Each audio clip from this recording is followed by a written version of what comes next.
Mapagpalang araw sa ating lahat, mga kapatid. Share ko lang po yung kabutihan ng Diyos sa akin. Noong July 22 nung simula yung akala kong trangkaso lang. Then yun, nung time na yun, 1 week ako nagkasakit. Then, nag-try ako magpa-check up sa clinic. Sabi nung,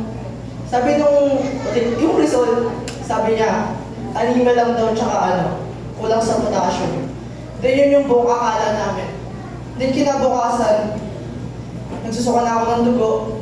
Then nag-decide kami na, what if magpa-hospital na lang kami? Then nung time na yun, the next Thursday na ako, negative ako sa dengue. Pero positive ako sa leptospirosis. Nung time na yun, nung sabi ng doktor, magda-dialysis na daw ako.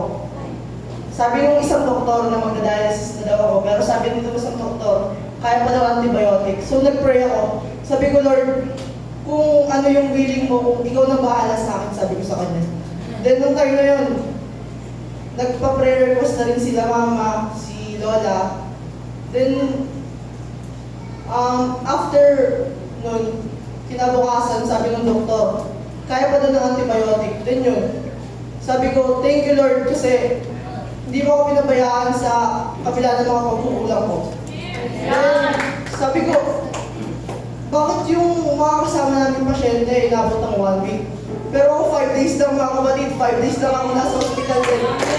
Hindi ko na-discourage lang mga kapatid. Then yun, napagkataya ko na, without God, our life is useless mga kapatid.